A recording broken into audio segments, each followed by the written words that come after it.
It's Sharon Levin again, and I'm today presenting your back core stability and strength program phase 2. So a little while ago I uploaded the phase 1, which is the beginning part for people who are just starting with back conditions, building themselves up, finding out where they fit, how they can improve their back. And I advised you how to build yourself up before starting on phase 2. Phase 2 of your backs is going to be gradual, but it's going to provide you with more mobility, more rotation, a bit more strength, and a little bit more stability. So it's a gradual progression. Can't go from one to the other, especially if you have a back problem. And saying that, please, before starting any program, will you go and get a solid medical consultation to work on what back pain you have. If you do have back pain, is it a herniated disc? Is it sciatica? Is it a stenosis? Is it just arthritis? Or is it just lack of mobility? There's so many different aspects to having a back, and the better prepared you are with the knowledge of what you have, the more confidence you and your trainer or physical therapist or physiotherapist will have in taking you up into the right direction. I cannot diagnose you. I don't know you, and I can't advise you. So I'm saying to you, I'm giving you what I know usually works, but there'll be certain parameters that you will have to stay away from doing. So if you have a diagnosis of having a herniated disc, you might find that, well, not find, sorry, that's a fly, you can't do much in the way of forward flexion. It aggravates the situation. But if you're generally arthritic, you're going to find that the more mobility you have, the better it is. However, once you've ascertained where you are and the status of where your discomfort is from, we can then go ahead. Often it's a short-term little back pain, because you might have, as you got older, how often do you feel somebody steps off a pavement and their hip actually goes out, but you think that you've got back pain, or you suddenly pick up a parcel and you come up and you're stuck. Well, those are bridges that there's something that's collapsed, and we need to strengthen yourself so that we can cope with these movements. You should be able, with the right core and upper body strength, to be able to pick something up safely. So, saying all of that, on phase 2, we're going to really concentrate on a good posture, a good core stability, movement awareness. You've got to learn to be aware, strength, and a good nutritional health. A lot of people are osteoporotic, either because they haven't eaten well in a balanced program, or you can have an athlete that's been a top cyclist, for instance, that only cycles and they haven't done weight-bearing exercise, and therefore their bones are deteriorating. They have to deal with that. And even these back exercises that I give you will also have a certain amount of strength training in, which is good for bone development. So let's get our functional movement going, get some more rotation in what we need to do. And I'm going to start off by going back to 2 exercises we did in phase 1, and that is really how to correctly engage your abdominal and core muscles, because unless you have that, we can't progress properly, because you're not going to have the proper strength and function. So saying that, guys, let's go and learn to integrate these new movements and develop the next stage of where we're going. So I'm now going to go down onto the floor, and we're going to start phase 2. See you now. Hi guys, okay, we're going to start. I'm going to repeat 2 exercises that you did in phase 1, because that is teaching you to really use your core.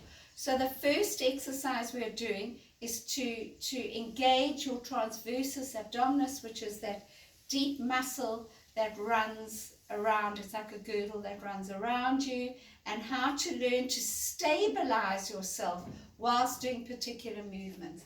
So let's go down onto your back. Make sure that you have something under your head. I like to fold a towel so that it's going to give my neck enough back support. Get yourself with your shoulders relaxed. We're going to start with one leg. However, if you feel advanced enough, you can do two, so I'll show you both. Bring your knee up, knee above your hip. Put your hand, same your right leg, right hand, below your knee. I want you to think. I keep saying I want you to, but what I'd like you to do is actually concentrate on that area below your belly button and a really relaxed jaw. Inhale. As you exhale, you're going to push your knee, your leg into your hand and push your hand against your leg. So you've got an isometric exercise whilst pulling this down to the floor. Let me demonstrate both legs. Inhale, exhale, and hold.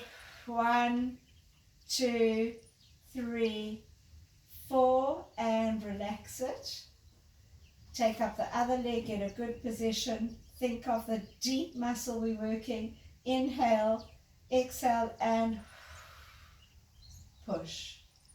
3, 4, and relax. If you've got enough breath, you can actually exhale till about 8 without putting pressure into your neck and shoulders.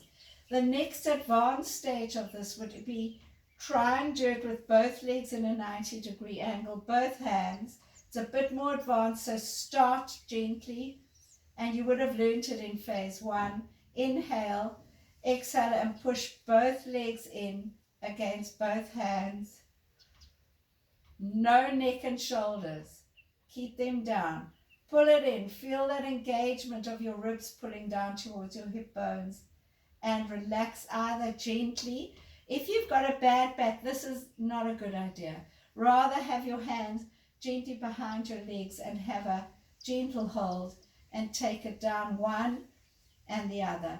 If you're going to do this, I would recommend doing, say, 4 on one side, 4 on another, or if you do both legs, between 4 and 8. There is no hurry in doing it, and take it very, very slowly. But watch that core stability. It's going to be the step for every exercise that we do along the way.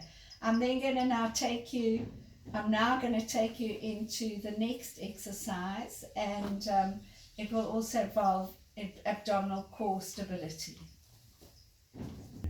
Right, with this deep transversus, deep muscular stability, I want you to inhale. As you exhale, pull your belly towards the floor, towards your spine. I do not want that. I don't want a tight back. That's going to give you a rotation and a pelvic tilt. We're going to isolate this. So inhale, exhale, pull down, relax the butt, and feel that pull for 8 seconds. Come as deep. I burn when I do this.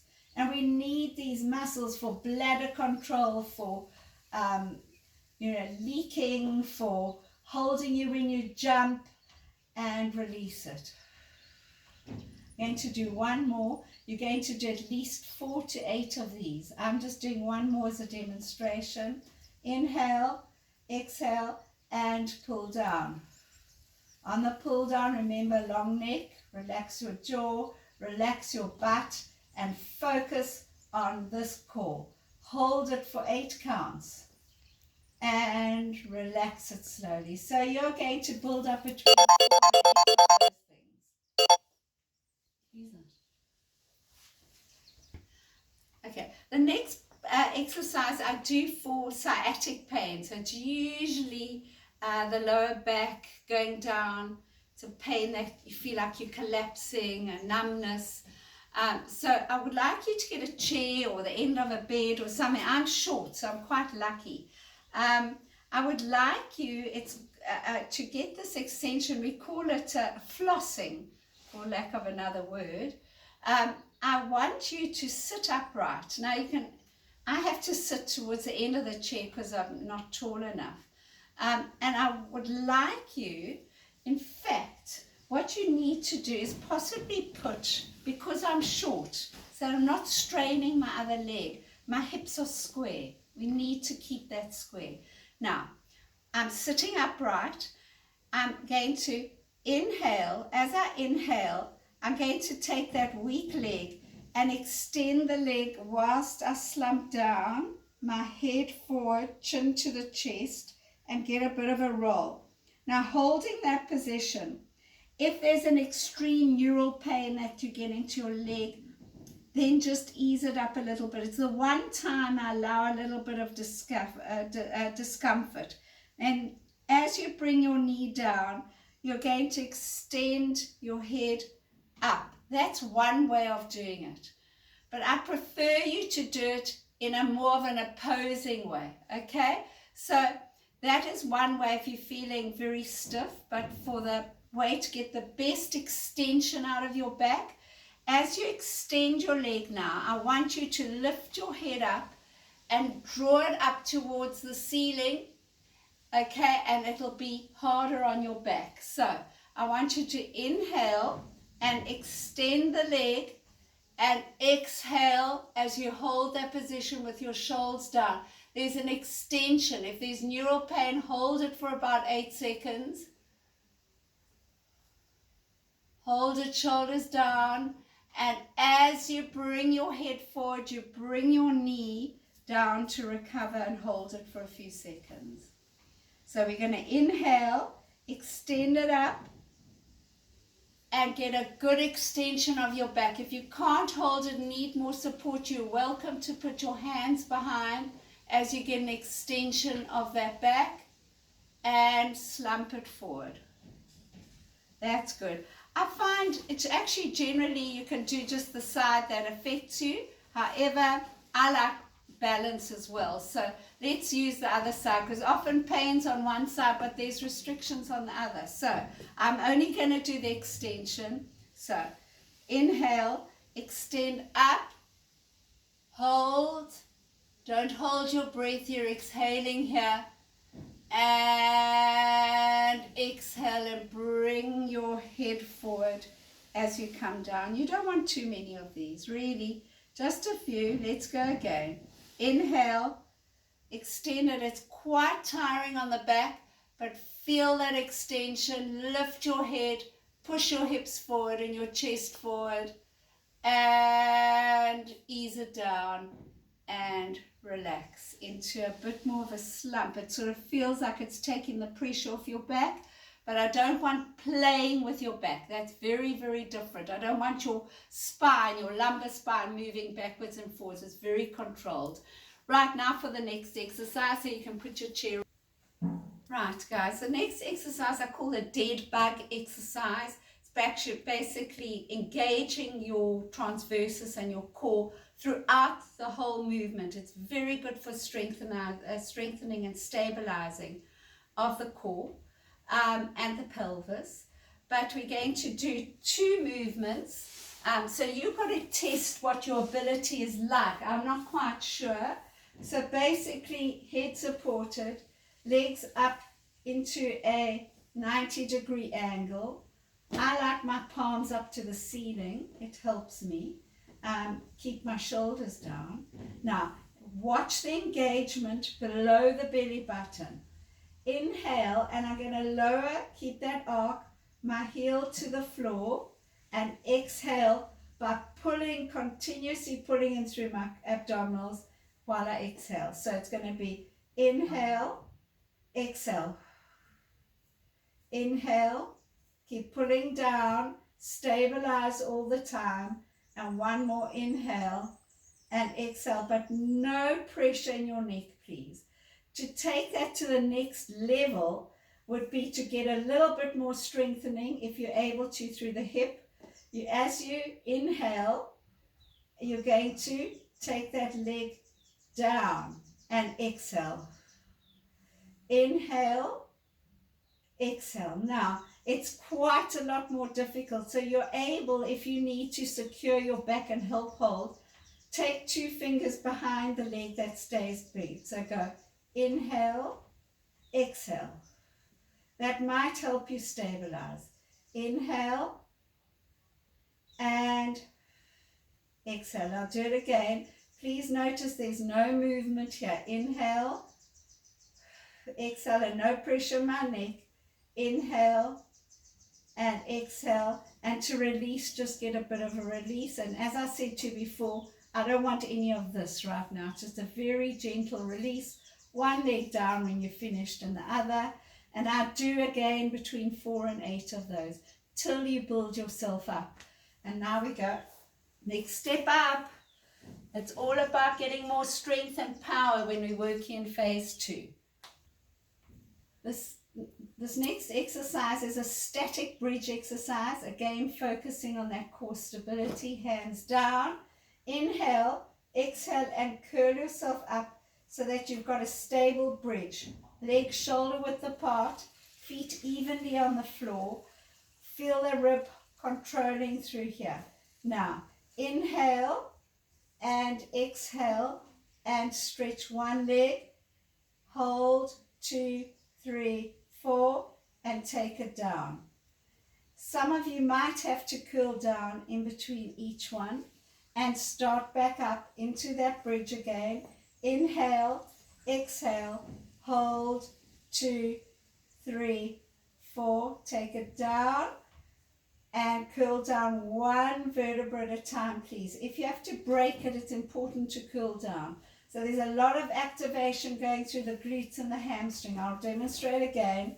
Curl up, hold there, inhale, stretch it out, 2, 3, 4, exhale. I'm going to continue straight into the next one without releasing it. Hold, 2, 3, 4, keep stable, don't let it drop, and curl down, one vertebra at a time.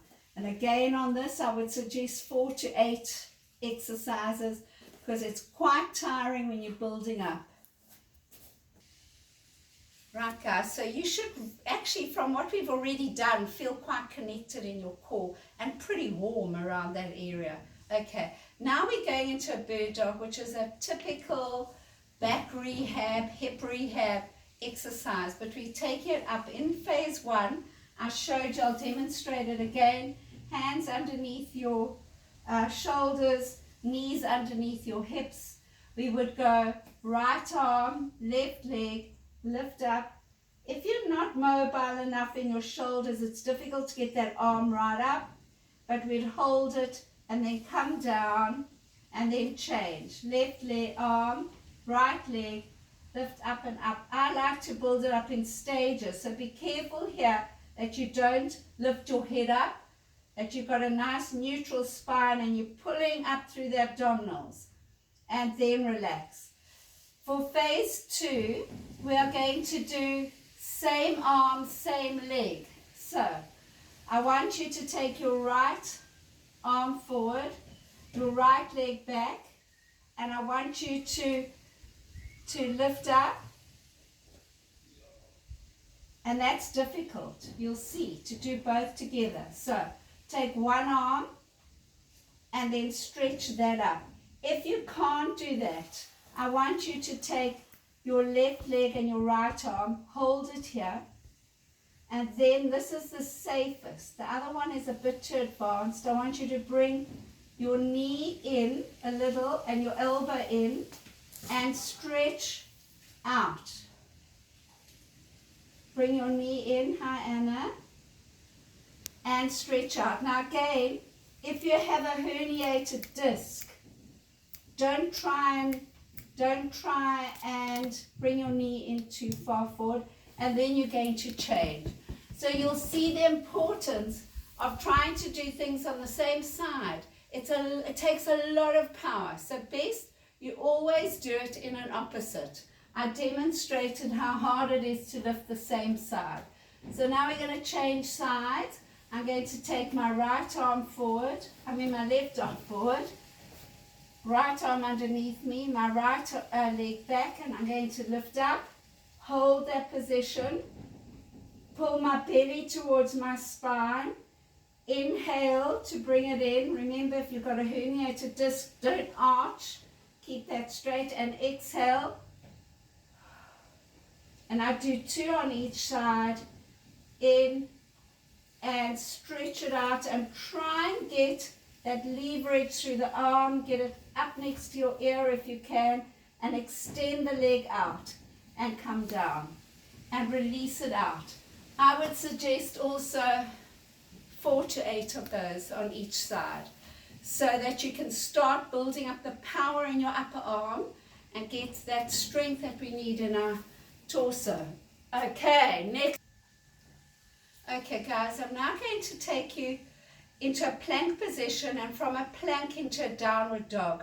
This is not a yoga class, so we're not going through all the curves that we should be doing now. We're going to go into a basic plank to get your strength, and how to do a gentle downward dog to start. We've got to protect our core, so let's learn from the beginning. So to get your basic plank, one hand, the other hand, stretch one leg first, and then stretch your other leg, and make sure you're in a good position. Long neck, hands underneath your armpits, abdominals up to your spine. Now inhale. As you exhale, transfer your weight slightly towards your shoulders. Don't extend your head, and look gently towards your knees. Your calves might be stiff like mine, so you don't have to get the feet to the heels to the floor.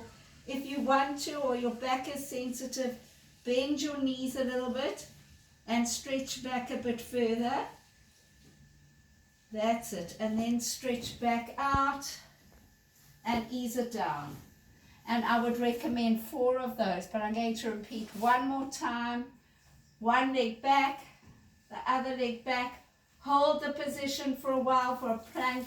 Breathe in, blow out, breathe in, and as you blow out, push your shoulders towards your knees.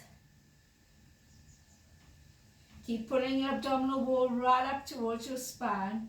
Relax your head, bend your knees, hold it there and push down a little bit more.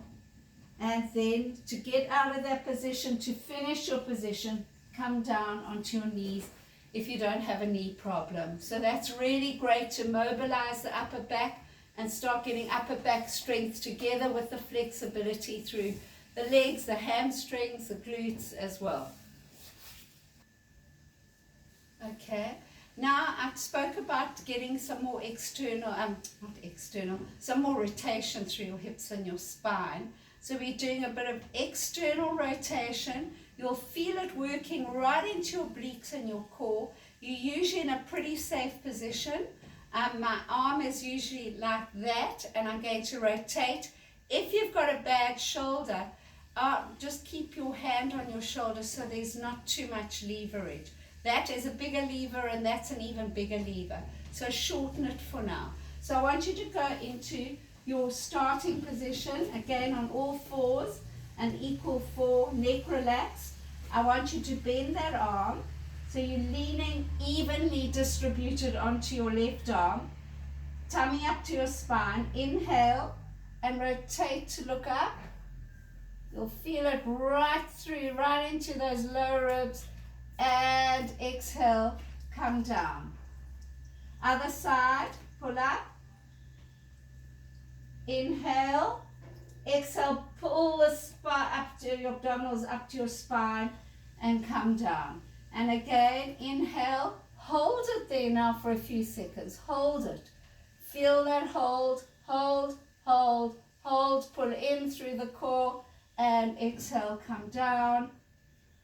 One more. Lift up, get that rotation. That's it. If it hurts your back, you might not be ready for the rotation, and come down. And you're going to repeat that one also 4 to 8 times at least, and relax on that. So that's basically the end of these exercises for now. There are others to go into that are more progressive. your back might feel a little tight. So let's just ease it up with a little bit of a stretch. There are many stretches to do, but we need to just do a little cat stretch, or cat dog stretch, whichever stretch you want to call it. But I don't want any extreme movements. We're doing only gentle, because we are preserving your back right now. We're not into a yoga class or a Pilates class where anything is extreme. So back into this position. I want you to gently bring your chin to your chest, and I'm not going into a huge arch because I don't think it's always that good for your back right now. Just a little release where you're pulling your abdominals up to your spine. Hold it there. Push your shoulder, rather than concentrate on pushing your shoulders towards your hips. And to exhale, I want you to lift your head, but I don't want you to drop your back, guys. I just want that back flat with a neutral spine, but you're lifting your head up a little bit. So we inhale, it's a small little movement, and an exhale, and a little movement. So there's more feeling of stretch through the abdominals and the core than there is for anything else. And your abdominals have worked hard, so inhale and exhale. And as you'll notice, it's a very little movement. Rather concentrate on the stretch and of the extension that we're going to get through the body, and relax it out. And the last one will be just a bit of a stretch of your hip flexor muscles. If you have a bad knee, please, I'll show you an alternative, but push forward here. Sometimes if your back is strong enough, you can go up, but often you'll find you might not be ready for it, okay? It's not a normal aerobic class. So I want you to hold it here and push that hip forward. If your knee is bad, you can also put something underneath your knee. Don't be on a hard surface. That's not good for your knee. Push forward that you feel that stretch, and then reverse back by pulling your toe and getting a bit of a gentle hamstring stretch. Now you can either be upright here and focus on pulling your toes towards your nose, and you'll feel a neural stretch going down your leg, but I do not want any numbness. If there's numbness, bend your knee a little bit and take the pressure off. You don't want tingling or any numbness in your feet or legs, please. And to get out of there, bend that leg, change the other side forward, keep your knee over your ankle, gently push forward with not too much extension. But remember, if you can also hold your back, it's great to get that extension of your back with support. Okay, you need to extend it, but not hyperextend it. We just need like a lengthening through the crown of your head, and let's release it. And now flex your foot. Keep upright. We don't have to have a full-on extension here. Just focus. You don't want to extend your spine from too many directions at one time, especially if it's inflamed somewhere. So you want to concentrate on an extension at one place at a time. So right now we're concentrating here, and your hip is in a neutral, your hip and your spine are in a neutral position with your shoulders relaxed. Focus on that. And to get out of it, help yourself get out of it. And guys, what I want to say here is when you start on phase 2 and you've been on phase 1 before, and you're building up, maybe do phase 1 in the morning and phase 2 in the afternoon. Phase 1 one day and phase 2 next day. Build yourself up. It's an incremental adaptation to your body's strength and stability. And I look forward to seeing you when I do my hip program to stabilize and strengthen around your hip girdle, your sacroiliac joint, your pelvis. Call it what you may, but those are areas in the glutes that have lots of weakness. Have a lovely day, everybody. Bye for now.